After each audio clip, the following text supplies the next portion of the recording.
The Watauga Arts Council with your host, Cherry Johnson, serving arts in Watauga County for more than 30 years. Hi, I'm Cherry Johnson with the Watauga County Arts Council. It's that time of year again. We are accepting applications right now from artists for Regional Artist Project Grants, and I have a winner with me. But not this year's winner. She was last year's winner, one of last year's winners. This is Lynn Druryea.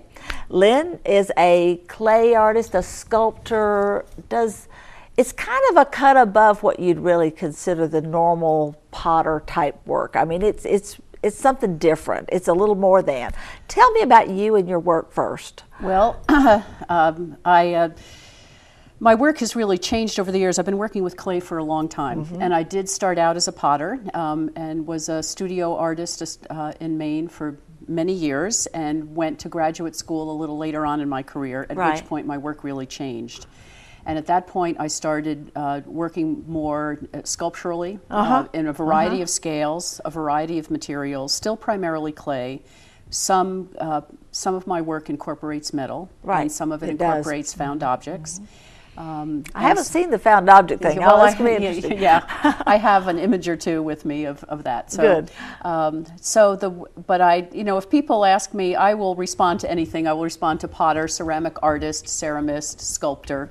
If people ask me, I usually say I'm a ceramic sculptor. So there you go. Yeah. Okay. And I work in a variety of scales, and the work that I do is the things that inspire me are very ordinary things. The opening line of my artist statement is, "The ordinary is quite extraordinary." So, nice statement. And so I look a lot at architecture, at various kinds of structure. Things like grain elevators, water towers. I grew up on the end of Long Island in New York State, in a town called Montauk, fishing community primarily then. Right. And so influenced by boats, various kinds of vessels, docks, pilings, and I think you can see that reference in my work. How interesting. It sort of reminds me, and this is a bit of a stretch, but it reminds me of the photographers who focus on the minute to the point to where you no longer recognize it as what it is. Right. You know what I mean? So it gets, it becomes sculptural, it becomes a design. Right. And it's not so much the object as it is the shapes and the colors, exactly. and all of that. So your analogy there sort of takes me that direction, And so what I'm after with my work is referring to things. I'm not trying to replicate these, for instance, I look a lot at tools and, mechanical things, and I think all my years as a potter, I'm very interested in ideas of function. So my work obviously isn't, literally functional. You're not eating or drinking out of it, but it refers to functional items or pieces and structures. Now, when you started, did you do functional items? I did. Yeah. I started. So you started out with the pot and the cup and the whole thing. Yeah. And I threw for years, although I would always go back and forth between throwing and hand building. But hand building is and slab construction, which is sheets of clay, is what's emerged. You do more of that. That's pretty much exclusively what I do for my own work. When I'm teaching throwing, obviously I'm throwing, but for my own work, it's all entirely slab construction. So the inspiration that keeps you going from one piece to the next is you see something, and it inspires something. Well, that's true, but it was really going to graduate school and having the opportunity to kind of take a break from trying to support myself and to really think about what it was that interested me. And so it was a process of producing and being questioned about it, and thinking about what I was doing research, looking at the work of other artists. And I went to the University of Florida that not only has a good clay program, but has a very strong sculpture area. And so that gave me access to access to a whole other way of kind of thinking and working that I think had profound impact on my work. So it ended up being a great choice for me in terms of a school. Well, you and I were talking before we started taping this that sometimes it's things you don't expect that will influence you, that will make differences in your life, and changes in direction even, just by coincidences. Right.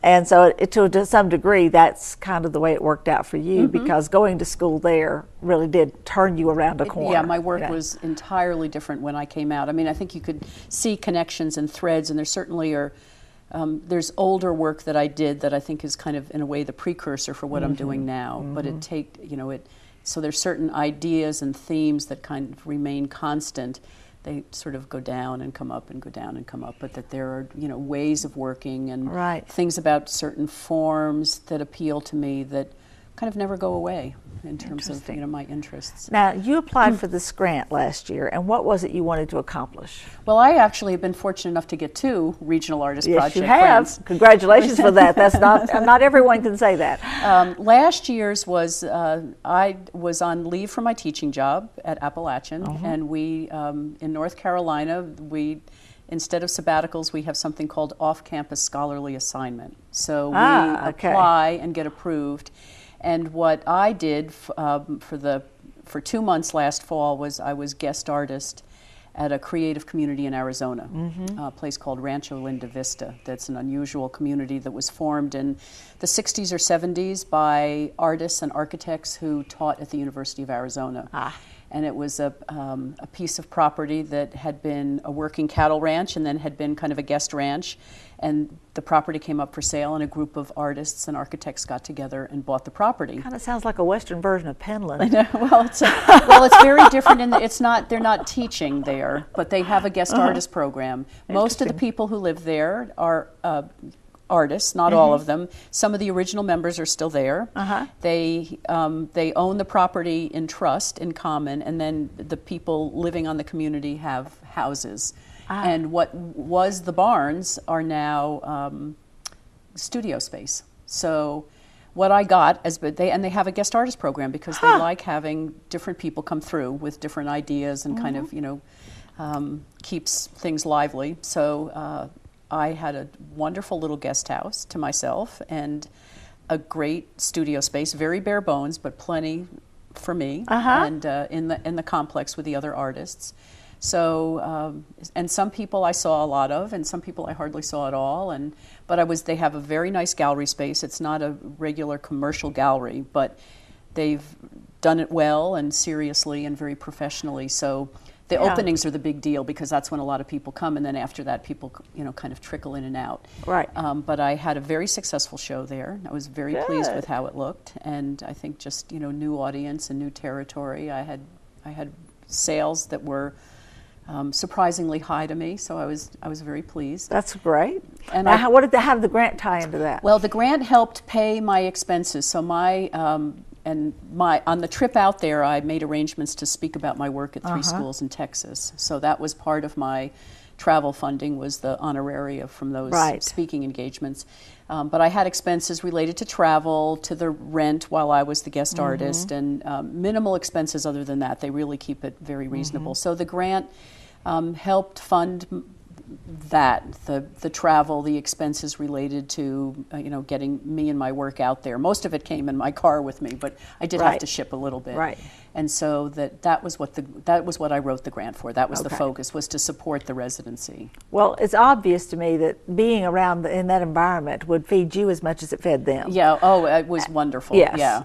And so there was, to me, this is a sort of a redundant question, but I'm going to ask it anyway. Okay. How did this help your career? What is it about this that helped your career? Well, what it did was enable me to take a break from full-time teaching, which is, you know, demanding.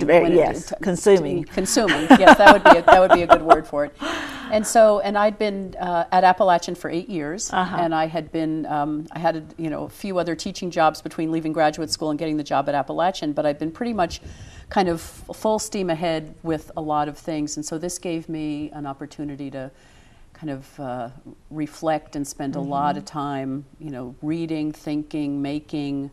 And I came up with some new shapes. I work a lot with tar paper as a way to generate ideas, and so I did a lot of sketching. I made a lot of tar paper patterns. I made some clay pieces from that, and so it really enabled me to kind of expand my vocabulary in a way. And it was just came at a really good point. So I came home feeling like I had made some real progress. That's great. An artistic interlude, an artistic respite. And it wasn't necessarily in volume of work produced as it was just a lot of idea generation. I mean, I did come home with some actual pieces, but more of it was just a kind of a initiated a new way of thinking and work process. So you'll be reaping the benefits of this for some time to come. Yeah. And it was very nice. I had a big show this summer. I'm one of the artist founders of a place called Watershed Center for the Ceramic Arts in Maine. And the 3 artist founders had a show together. So I immediately had an opportunity to show some of the new work to an audience really from all over the country. That's great. Yeah, so it was... so an immediate result. Yeah, that's wonderful. Yeah, so that was very satisfying. Now, for those artists who are contemplating applying for this grant, now you're a teacher, so they're going to go, sure she could get a grant, sure she could apply for it. How hard is this really?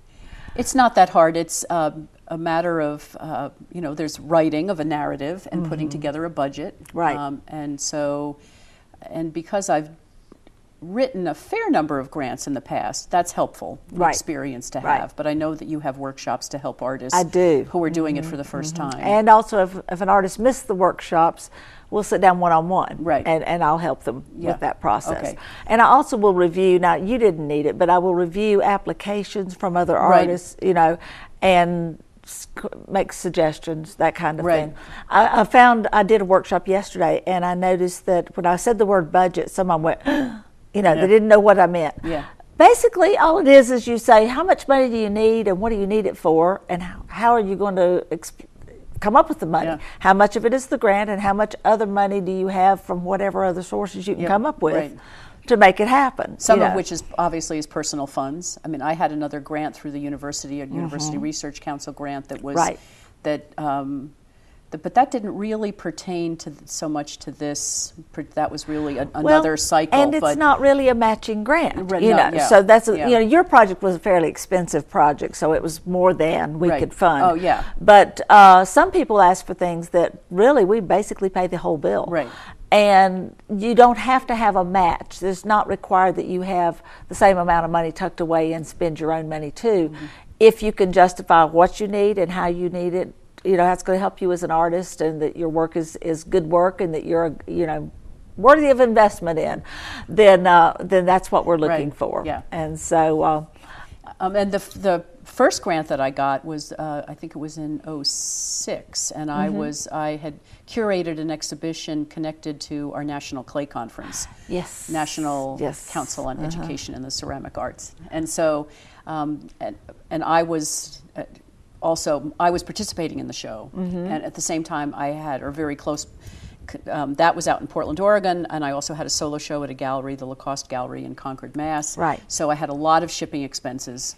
I wanted to do some promotion above and beyond what these shows were doing, or what the galleries were doing for the shows.